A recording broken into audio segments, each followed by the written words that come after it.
आप देख रहे हैं पंजाब केसरी टीवी और मैं हूं Praveen Jha. BPSC paper leak मामला और भी तूल पकड़ता जा रहा है।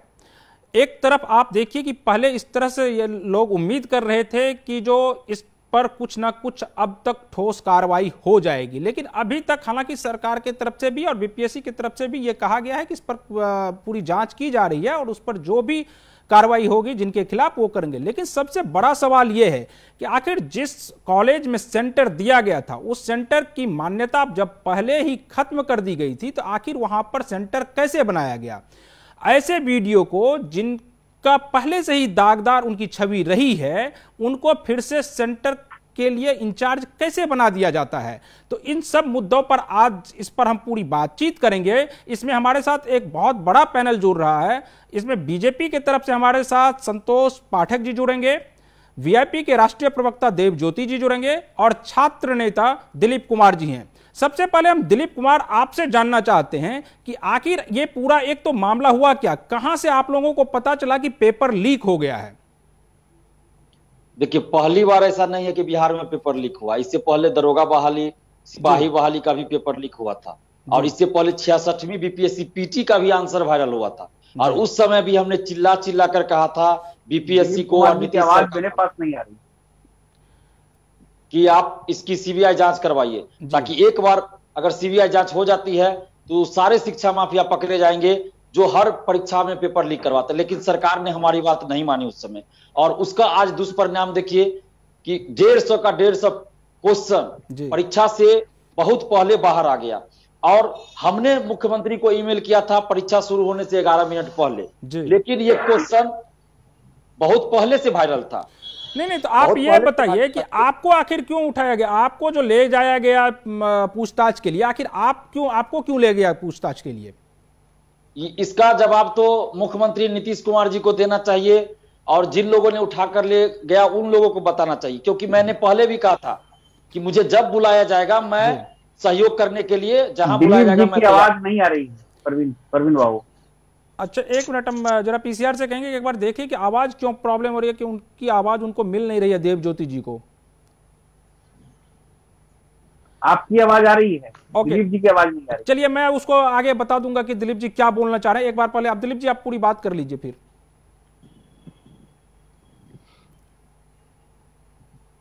जी दिलीप जी बोलिए। तो इसका जवाब तो सरकार को देना चाहिए कि जिस आदमी ने इस बड़े पेपर लीक का भंडाफोड़ किया, पर्दाफाश किया और भ्रष्टाचार को उजागर किया, उसी आदमी को उस तरह से उठाकर ले जाया गया तो ये तो बड़े दुर्भाग्य की बात है, जबकि हम सहयोग करने के लिए तैयार पहले से थे और फिर भी चलिए उठा के ले जाया गया। 6 घंटे तक हमसे पूछताछ हुई, हालांकि पूछताछ के दरमियान हमारे साथ अच्छा व्यवहार किया गया, लेकिन जिस तरह से उठाया गया वो तरीका मुझे गलत लगा। बाकी गाड़ी में बैठा के ले जाया गया, गाड़ी में मेरे साथ अच्छा व्यवहार किया गया, ऑफिस में भी अच्छा ही व्यवहार किया गया, लेकिन आप सरकार को आगाह कर रहे थे जब इससे पहले 1770 बहाली 46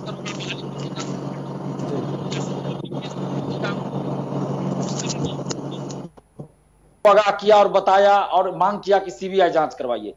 अगर उस समय सरकार हमारी बात मान लेती तो आज पूरे दुनिया में बिहार का नाक नहीं कटता और 150 का 150 प्रश्न किसी संवैधानिक संस्था द्वारा आयोजित परीक्षा अगर लीक हो जाए, वायरल हो जाए, ये बड़े दुर्भाग्य की बात है। जी देव ज्योति जी, हम आपसे जानना चाहेंगे, ये कोई पहली घटना नहीं है कि इस प्रकार से परीक्षा का पेपर मतलब प्रश्न पत्र लीक हो जा रहा है। ये कोई पहली घटना नहीं है, इससे पहले भी बहुत सारे परीक्षाओं के प्रश्न पत्र लीक हो गए हैं। तो आप क्या कहते हैं, क्योंकि आप भी कुछ दिन पहले तक तो सरकार में थे, तो ऐसी स्थिति में आप क्या, आपकी तरफ से आपका क्या टेक होगा इस पर?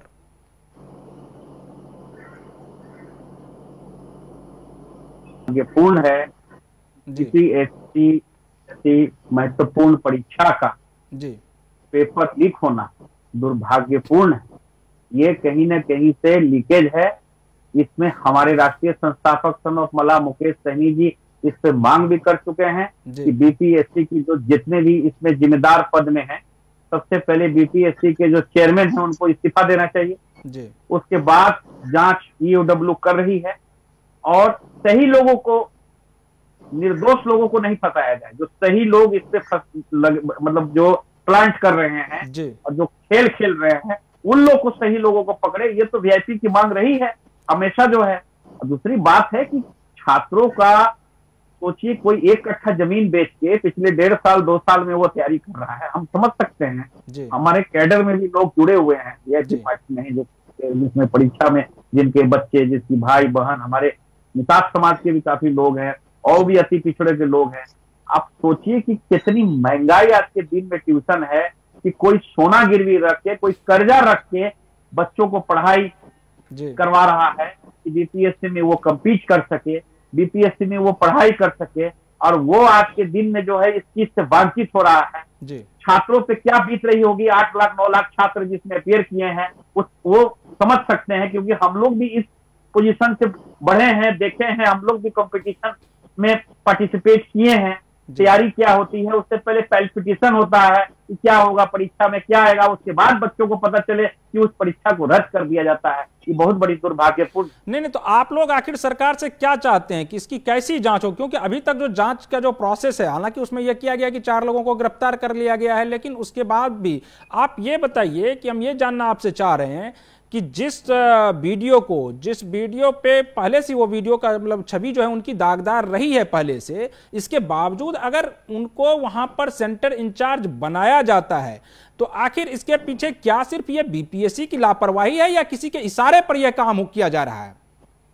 ये टोटल इसका जो बिहार पब्लिक सर्विस कमीशन होता है, ये कंडक्ट करता है इसको। ये एक जिम्मेदार पद, और बीपीएससी का चेयरमैन बहुत महत्वपूर्ण पद होता है, कोई डिस्ट्रिक्ट मजिस्ट्रेट या जिला का कमिश्नर वाला पद नहीं है। और जो प्लांट किया गया इसमें अभी तक एग्जामिनेशन कंट्रोलर हैं कोई अमरेंद्र जी, जिनका नाम सुने हैं, जिसपे सबसे ज्यादा आक्रोश छात्रों का उन्हीं पे है। उन पे अभी तक कोई छानबीन या किसी तरह का क्या कहा जाता है कि प्रश्न या ईओडब्ल्यू ने किया है कि नहीं किया है, अभी 5 घंटा पहले को तो मुझे पता था कि कोई जानकारी नहीं है, लेकिन अभी क्या होगा तो अलग है।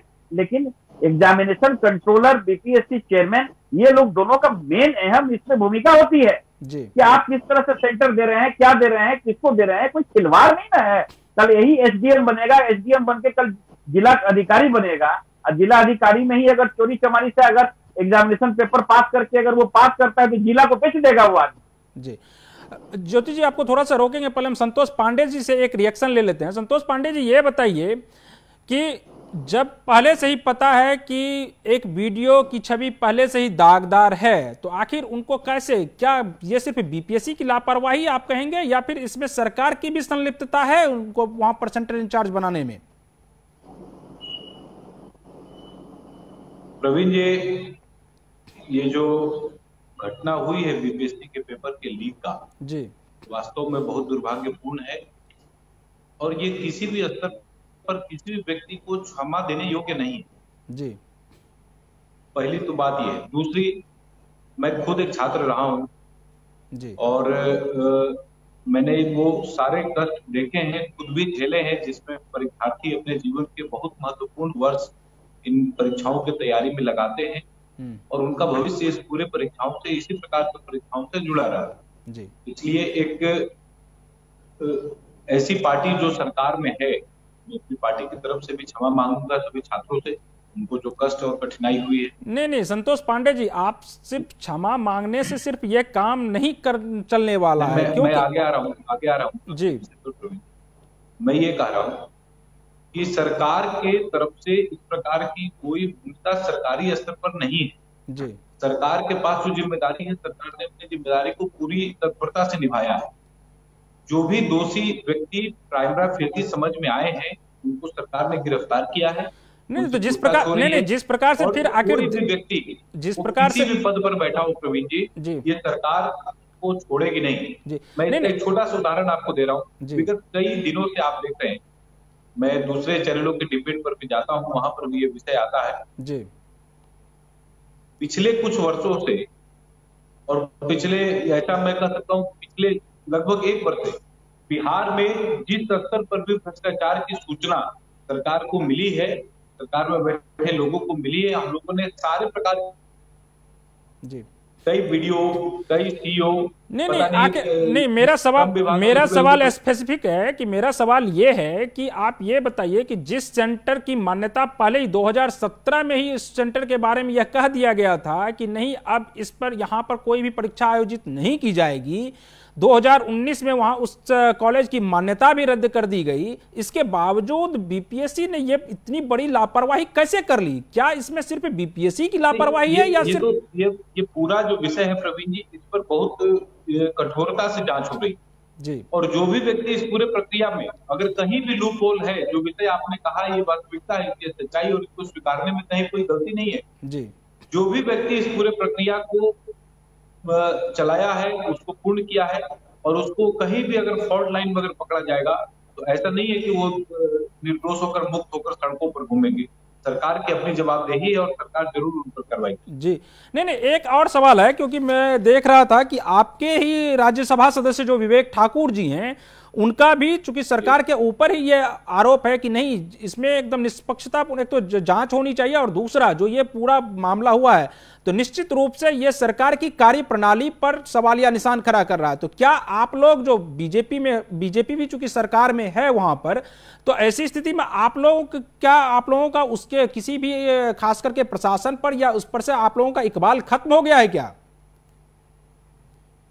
नहीं, देखिए, इकबाल खत्म होने का विषय नहीं है, इकबाल खत्म हो गया ऐसा कुछ नहीं है, लेकिन हाँ ये स्वाभाविक, अगर इकबाल खत्म नहीं हुआ है, अगर इकबाल खत्म नहीं हुआ है तो आखिर इतनी बड़ी लापरवाही कैसे हो जा रही है? और जिस एक वीडियो जो वायरल हो रहा है जहां पर कि लोग, छात्र जो हैं वो मोबाइल लेकर के सेंटर के अंदर प्रवेश कर जाते हैं, आखिर ये कैसे हो सकता है जब वहां पर पहले ही 1 घंटे पहले उसमें परमिशन रहता है और आधे घंटे पहले बंद कर दिया जाता है मेन गेट को? इसके बावजूद अगर छात्र मोबाइल लेकर के सेंटर के अंदर पहुंच जाते हैं और वहां से क्वेश्चन पेपर वायरल कर रहे हैं, तो फिर इसके लिए तो आप प्रशासन को जिम्मेदार मानेंगे कि नहीं मानेंगे?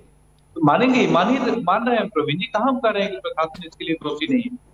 और वो देखिए, सरकार में भी बैठे किसी व्यक्ति की तरफ आपका इशारा हो या कोई ऐसा व्यक्ति अगर समझ में आए कि सरकार के अंदर से इस प्रकार की कोई चीजें निकली हैं, तो स्वाभाविक तौर पर वो व्यक्ति बचेगा नहीं। नीतीश कुमार जी ने स्पष्ट कई बार ये बात कही है कि हमारी सरकार जो एनडीए की जो सरकार है, हम लोग किसी को फंसाते नहीं है, लेकिन जो गलती करेगा उसको बचाएंगे नहीं जी। ये पुरानी प्रक्रिया है। बिहार भाजपा तो सुचिता के आधार पर ही एनडीए के गठबंधन के हिस्सेदार है, और पूरे देश भर में आज हमारी केंद्र में सरकार है, लगभग 8 साल उसके हो गए। आप कहीं भी ये देखिए, कहीं भी पूरे देश भर में किसी भी प्रकार का भ्रष्टाचार का कोई भी मामला ना केंद्र सरकार के नहीं संतोष जी, फिर ये संतोष जी ये बताइए तो कहाँ किसी भी प्रकार का ये नहीं संतोष जी ये बताइए कहाँ कुछ हो रहा है? हम ये देखना, चूंकि हम भी उसी बिहार से आते हैं संतोष जी, हम कहाँ देख पा रहे हैं कि बहुत ज्यादा बदलाव हो रहा है? आप देखिए कि हर जगह करप्शन का ग्राफ उतना ही बढ़ रहा है। आप लोग बार बार ये कहते हैं, खास करके नीतीश कुमार जी कहते हैं कि 0 टॉलरेंस, लेकिन कहीं भी नहीं, करप्शन तो हर जगह दिख रहा है। किसी भी कार्यालय में बिना पैसे का कोई काम नहीं होता है। तो प्रवीण जी, ऐसा नहीं है। पिछले कुछ समय का आप अखबारों के पन्नों को आप खोलिए, जितने भी लोगों के बारे में कंप्लेंट सरकार को मिली है, कोई भी दोषी बख्शा गया है क्या? पिछले कुछ समय का आप किसी भी अखबार को आप खोल लीजिए, किसी भी चैनल को आप डिबेट को उठाकर देख लीजिए, जिनके बारे में भी कंप्लेंट आई है, जिनके बारे में भी समझ में आया कि इनका चरित्र निर्दोष नहीं है जी, और इन पर किसी भी प्रकार की भ्रष्टाचार से संबंधित किसी भी प्रकार का केस हो सकता है, तो उन लोगों को हम लोगों ने पकड़ा है और सजा भी दी है। अब ये एक बात ये है प्रवीण जी, इस बात को स्वीकारने में कहीं कोई बुराई नहीं है। एक प्रकार से मैं ये कह सकता हूँ, ये इंडिविजुअल लेवल पर मैं कह रहा हूँ, पार्टी के प्रवक्ता के नाते मैं नहीं कह रहा हूँ इसको इंडिविजुअली देखा जाए। समाज में जिस प्रकार की बनावट हो गई है और जिस प्रकार के लोग ब्यूरोक्रेसी में आ रहे हैं, उनसे भी एक ये अपेक्षा समाज को रहती है कि वो आएंगे तो समाज को दिशा देंगे और लोगों की जो समस्याएं हैं उनका निराकरण करेंगे। ये वास्तविकता है कि पिछले कुछ समय से जो लोग ब्यूरोक्रेसी में आए हैं, उन्होंने समाज को दिशा नहीं दी है, उनकी समस्याओं का समाधान नहीं किया है, और बाकायदा उनको परेशान करने के लिए भ्रष्टाचार के कई प्रकार के आयाम उन्होंने गढ़े हैं। कुछ समय पहले अभी झारखंड का एक मसला आया है, 20 वर्ष की उम्र में एक महिला सशक्तिकरण का दौर है, उनको सरकार ने उन्होंने अपनी मेहनत से, अपनी काबिलियत से आईएएस का पद पाया, और जिस प्रकार का व्यवस्था उन्होंने झारखंड, जिस प्रकार का साम्राज्य उन्होंने खड़ा किया, एक सामान्य नागरिक, मेरे जैसा नागरिक, आपके जैसा नागरिक उनसे क्या सीख सकता है?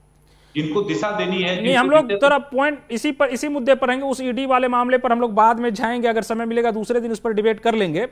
लेकिन हम चूंकि मैं उसको सिर्फ कोरिलेट कर रहा हूं जी, हम दिलीप जी आपके पास आना चाह रहे हैं कि आप ये बताइए कि आप लोग सरकार से क्या मांग करते हैं। कम से कम आप एक छात्र नेता के रूप में, चूंकि आपसे बहुत सारे छात्र जुड़े रहते हैं, तो वह छात्रों का क्या, वहां पर छात्रों की क्या मांग है?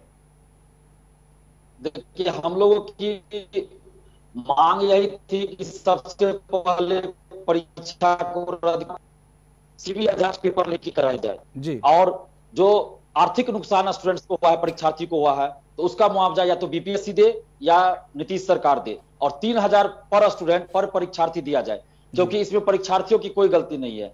और कितने कष्ट में रहकर परीक्षार्थी तैयारी करते हैं ये हमें पता है, क्योंकि रात के 10 बजे भी मैं पटना के लॉज में जाके स्टूडेंट से मिलता हूँ, 11 बजे रात में जाके मिलता हूँ।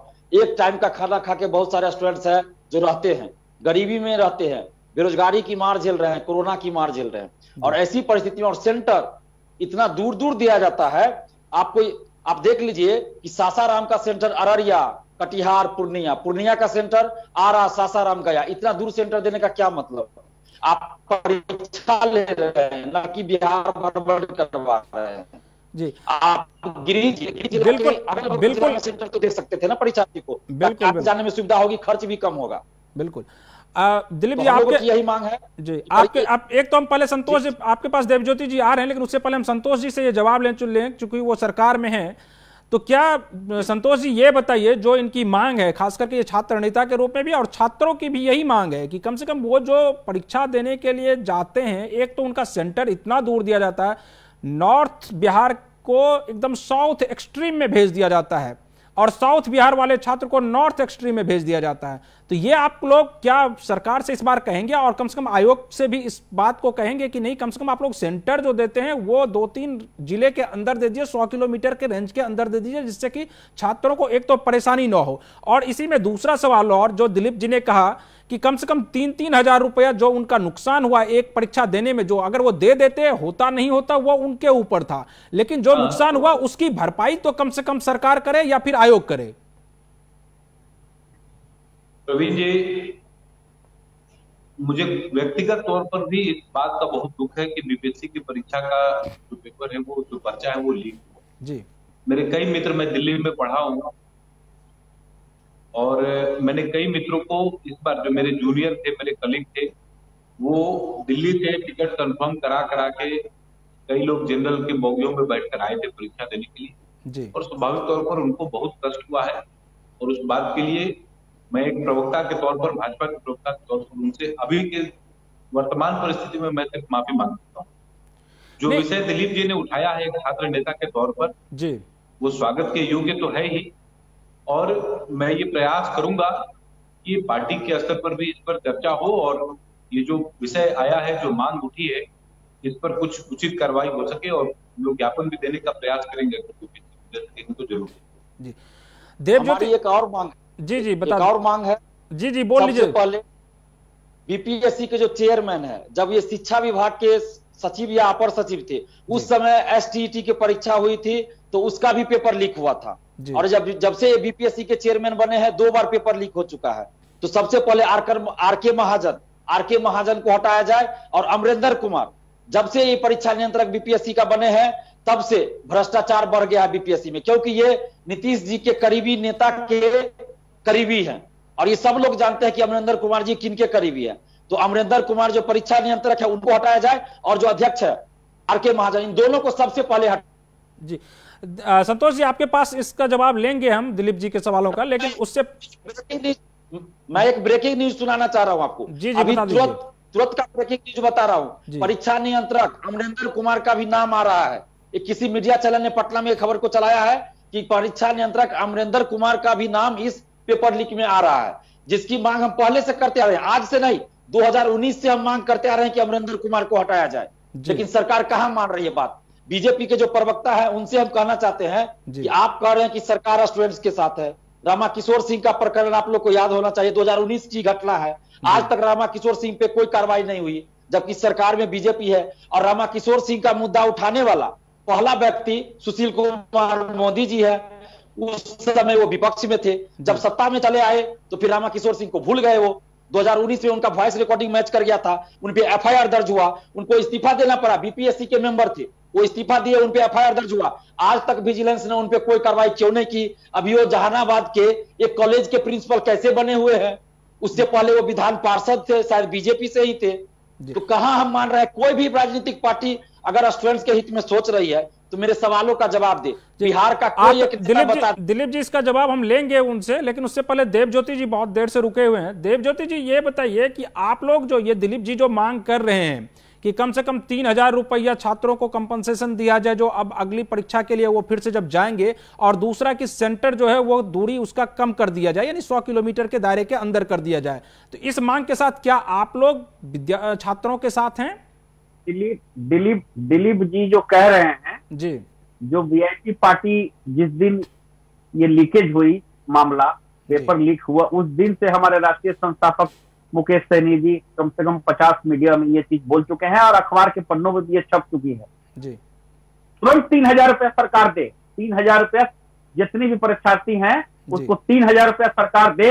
अगर नीतीश सरकार नहीं दे सकती है तो केंद्र में भारतीय जनता पार्टी की सरकार है, भारत बीजेपी की सरकार और जदयू की सरकार यहाँ बनी हुई है। चार पशुपति कुमार पारस जी हैं, जीतनराम मांझी जी हैं, चारों का सरकार है। अरे भाई निषाद आरक्षण हम लोग का भी तो आप घटना सुन चुके होंगे जी। आज बीजेपी के लिए केंद्र के लिए क्या है 3,000 रुपए देना, कौन बड़ा चीज है? और अगले बार जितने परीक्षार्थी आएंगे उन लोग को जितने भी किलोमीटर के हिसाब से बांधा जाए, उस हिसाब से पैसा दिया जाए कि भैया आप 1,000 किलोमीटर देवज्योति जी ये कहना बहुत आसान है, लेकिन हमको ये बताइए आप कि अगर मान लिया जाए सरकार नहीं मानती है तो आपकी पार्टी क्या करेगी? क्या सड़कों पर उतरकर आंदोलन करेगी छात्रों के साथ? एकदम 100% करेगी, छात्रों के साथ है। अभी छात्र आंदोलन जो है जी, हर एक जितने भी बीपीएससी के परीक्षार्थी हैं उसके साथ वीआईपी पार्टी का हर एक जिला अध्यक्ष लोगों को निर्देश भी दिया गया है कि अगर किसी तरह का आए तो उन लोगों का साथ देना है। और हम लोग झंडा लेके एक पैर में हम लोग खड़े हैं, हम लोग छात्र के साथ खड़े हैं, छात्र के साथ अन्याय हुआ जी। संतोष जी हम ये जानना चाहते हैं आपसे, पहले एक तो दिलीप जी के सवालों का जवाब दे दीजिए कि जो परीक्षा कंट्रोलर हैं और जो अध्यक्ष हैं बीपीएससी के, अब तो परीक्षा कंट्रोलर पर जैसा कि दिलीप जी कह रहे हैं या हम नहीं कह रहे हैं, दिलीप जी जैसा बता रहे हैं कि उनका भी नाम आ रहा है, तो क्या उनके ऊपर अभी तक कार्रवाई क्यों नहीं हुई है? पहली बात तो ये प्रवीण जी, किसी भी मीडिया हाउस में अगर कोई विषय उठने लगेगा जी, तो सरकार उठेगी और सीधे उस व्यक्ति पर कार्रवाई कर देगी, ये नहीं। नहीं ये मैं नहीं कह रहा हूँ, ये मैं नहीं कह रहा हूँ, लेकिन जब लगातार दिलीप जी ने जो विषय कहा है जी, उन्होंने किसी चैनल या किसी समाचार एजेंसी के माध्यम से ही उन्होंने कहा कि एक एजेंसी में एक खबर चली। आप इस बात को पूरी तरीके से ये करके रखिए कि किसी भी प्रकार से अगर महाजन जी का नाम या अमरिंदर जी का नाम, अगर ये सरकार के समझदारी में ये विषय आ गया, जांच में ये विषय आ जाएगा, ये दोनों व्यक्ति किसी न किसी माध्यम से संलिप्त है पूरे पेपर लीक के मसले में, उनको सरकार बख्शेगी नहीं। बड़े बड़े लोगों पर कार्रवाई हुई है, ये लोग को आज का जो सिस्टम है, आज का जो वातावरण है, इससे अलग नहीं। इन पर भी कार्रवाई होगी अगर सिर्फ जांच में इनका नाम आ जाएगा तो।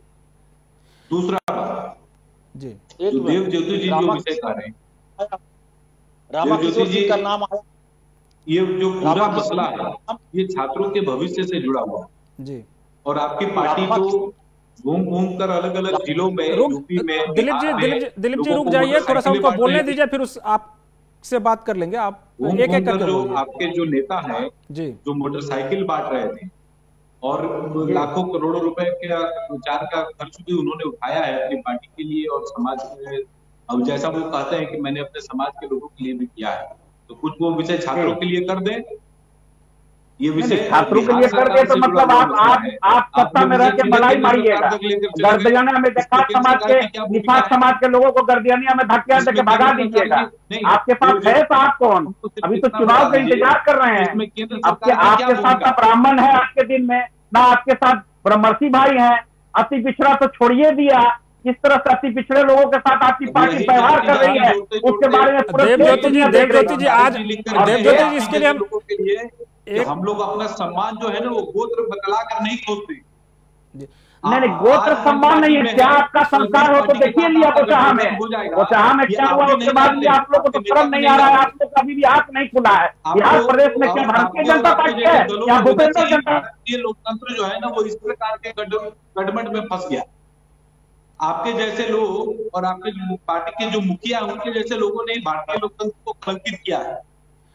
नहीं, कोई संदेह अभी उस मुद्दे पर हम बाद में किसी और दिन करेंगे। आज कम से कम छात्र के मुद्दे पर ही रहें और छात्र के मुद्दे का समाधान आप लोग सोचिए। डबल इंजन की सरकार है, जनता ने चुना है, जनता ने भेजा है आपको छोटी सी चीज के लिए, लेकिन आपकी बात ये जो आपने कहा है ये अपने राष्ट्रीय संस्थापक संभव मुकेश सहनी जी के पास ये बात रखूंगा, इस मीटिंग में हम रखूंगा अगर वो एग्री कर जाते हैं। लेकिन आपको ये चीज बोलने से पहले आपके पास अधिकार है, आज के दिन में आपकी सरकार है, आप नहीं बोल पा रहे हैं, आप दूसरे के माथा में टोपी पहना रहे हैं। यही था क्या, राम नाम से अपना पराया माल अपना, यही करके तो आप करा रहे हैं।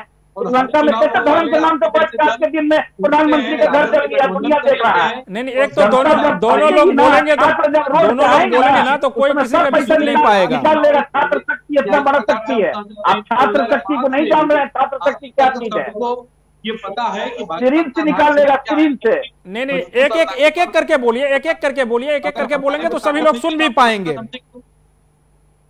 अगर हमारे पास ताकत नहीं थी तो आपने गठबंधन क्यों किया भाजपा से? नहीं, उस मुद्दे पर, अब गठबंधन वाले मुद्दे पर हम फिर किसी दिन और आप ही लोगों को बैठाएंगे, फिर उस पर बहस कर लेंगे। जिस विषय से केंद्र सरकार का कोई लेना देना नहीं है उस विषय पर केंद्र सरकार को नाक खींचने की कोई आवश्यकता ही नहीं। अमित शाह जी के साथ ये नेता फोटो खिंचाना चाहते थे कि नहीं खिंचाना चाहते? नहीं, उनका कहना यह था एक्चुअल में, उनका फोटो खिंचवाना चाहता था कौन? एक्चुअल ये है कि आप चूंकि सरकार में इस नाते हो सकता है देवज्योति आवाज कम आ रही थी, कौन फोटो खिंचवाना चाह रहा था? कौन फोटो खिंचवाना चाह रहा था इसमें कोई संदेह क्या बोला? आपकी आवाज कट गई, हम आवाज साफ नहीं आई, बताइए ना। अभी कम से कम इन सब बातों को छोड़ के उसी मुद्दे पर है। दिलीप जी जो पूछ रहे हैं, पहले कम से कम संतोष जी उनके सवालों का जवाब आप दे दीजिए कि क्या आप लोग कम से कम सरकार के पास ये मांग रखेंगे, क्योंकि आप सरकार के पास रखेंगे क्या, आप तो आपकी तो सरकार है, तो क्या आप लोग ये दबाव नहीं देंगे कि हाँ ठीक है, नहीं छात्रों को जो 3000 का जो ये मुद्दा है या 3000 या जो भी हो एक अमाउंट वो कम से कम उनको दिया जाए? नहीं, ये तो मैंने शुरू में कहा रवि जी, मैंने ये कहा है कि एक छात्र नेता के तौर पर मैं भी स्वयं छात्र नेता रहा हूँ दिल्ली यूनिवर्सिटी और जेएनयू में जी। तो जो विषय दिलीप जी उठा रहे हैं मैं उस पूरे विषय से पूर्ण रूप से सहमत हूँ जी। और ये विषय जो मैंने कहा है, मैं अपनी पार्टी की तरफ से ये पार्टी के जो सीनियर कलीग हैं, सीनियर नेता हैं, मैं उनको जरूर बताऊंगा कि एक मांग है छात्रों के बीच से उठ रही है, इसको हम लोगों को किसी न किसी प्रकार से उनको कंपनसेट करना चाहिए। एक विषय जो दिलीप जी को भी जानकारी में होगी, अभी कुछ समय पूर्व एनटीपीसी के जो परीक्षा का जो परिणाम आया था और उसको लेकर भी छात्रों के बीच जो विवाद था, स्वयं सुशील कुमार मोदी जी ने यहाँ से लेकर दिल्ली तक बात करके उस पूरे मसले को सुलझाया था और लाखों लोगों को, लाखों छात्रों को उससे लाभ हुआ। तो हमारा जो प्रयास है प्रवीण जी, वो पूरा प्रयास यही है कि छात्रों को किसी भी प्रकार की असुविधा ना हो। जो गलती हुई है उसके लिए मैं क्षमा प्रार्थी स्वयं को महसूस भी कर रहा हूँ और ये कोशिश भी करूंगा कि पार्टी में बड़े लोग, हमारे पास समय बिल्कुल कम है तो मुश्किल 30 सेकंड में सभी लोग, दिलीप जी आप अगर कुछ और सुझाव देना चाहते हैं तो 30 सेकंड में अपना सुझाव दे दें। देखिए हमारा सुझाव यही है कि सब बिहार के जितने भी भर्ती चेयरमैन है वो सभी रिटायर्ड पर्सन को ही क्यों बनाया जा रहा है? आप गौर कीजिए, जितने भी भर्ती आयोग है, चाहे दरोगा बहाली के हो, सिपाही बहाली के हो या बीपीएससी के हो, बीएस, सभी के चेयरमैन रिटायर्ड पर्सन है। आखिर ऐसा क्यों? जो सरकारी सेवा में कार्यरत है वैसे अधिकारी को क्यों नहीं चेयरमैन बनाया जाता है, ताकि उनकी जिम्मेवारी ज्यादा होगी। तो सबसे पहले जितने भी भर्ती आयोग है सबके चेयरमैन, परीक्षा नियंत्रक और सचिव को हटाया जाए और नए लोगों को जो सरकारी सेवा में अभी कार्यरत है वैसे लोगों को मौका दिया जाए और बीपीएससी के चेयरमैन, परीक्षा नियंत्रक को तो सबसे पहले हटा दिया जाए। दरोगा बहाली के जो चेयरमैन है बीपीएससी के सुनीत कुमार जी, उनको हटाया जाए, क्योंकि दरोगा बहाली यानी आपका यह कहना है कि सभी आयोग के जो अध्यक्ष हैं और जो परीक्षा कंट्रोलर है उनको हटाया जाए। देवज्योति जी 30 सेकंड में आप भी कुछ जो भी आप बोलना चाहते हैं। सबसे पहले R K. Mahajan ji, examination controller Amarinder जी, जिन पे शीटा लग रहा है जी, अगर थोड़ा सा भी आत्मसम्मान होगा, दोनों को इस्तीफा दे देना चाहिए जी। और इस्तीफा देने के बाद अगर वो लोग बेकसूर निकलते हैं उसके बाद फिर से उनको रिज्वाइन करा दीजिए। इस पद में रहते हुए कोई जांच ठीक से नहीं हो सकती है। पद से पहले हटेंगे, दूसरा आदमी आएगा वो निकाल के देगा, क्योंकि आप किससे पूछिएगा? बिल्ली से पूछिएगा कि दूध की रखवाली करने के लिए दीजिएगा बिल्ली को? ऐसा थोड़ी ना होता है। ठीक है, तुरंत इस्तीफा कर देना चाहिए अगर थोड़ा सा भी आत्मसम्मान है दोनों में। ठीक है संतोष जी, अब इन लोगों पर आपकी मतलब आपका क्या टेक है, ये लोग जो कह रहे हैं? देखिए, मैं दिलीप जी के मांग से प्रवीण जी सहमत हूँ जी। ये विषय अपने पार्टी के नेताओं के सामने जरूर उठाऊंगा, ये विषय जरूर उठाऊंगा। ये पहले से भी हमारे यहाँ पार्टी में इस विषय को लेकर चर्चा थी कि इस प्रकार का विषय कुछ होना चाहिए, कहना चाहिए। दूसरा बात कि किसी भी स्तर के अधिकारी हों जी, अगर जांच के परिधि में उनका नाम अगर आएगा तो उनको ये केंद्र प्रकरण उनको सजा होनी ही होगी।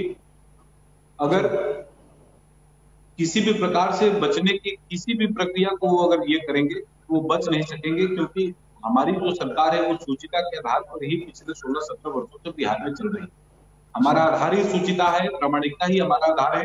इसलिए हमारा ये पूरा प्रयास रहेगा कि छात्रों को जिस भी प्रकार की परेशानी हुई है और उसके लिए जो भी लोग जिम्मेदार हैं उनको जरूर से जरूर। चलिए आप लोगों का बहुत बहुत शुक्रिया, क्योंकि हमारे पास समय कम है। इस पर हम और भी आगे किसी और दिन किसी और आप लोगों को एक और पैनल में बुलाएंगे, उस पर फिर हम बात करेंगे आगे। लेकिन तब तक दिलीप जी आपका, संतोष जी आपका और देवज्योति जी आपका बहुत बहुत शुक्रिया, और मुझे भी अनुमति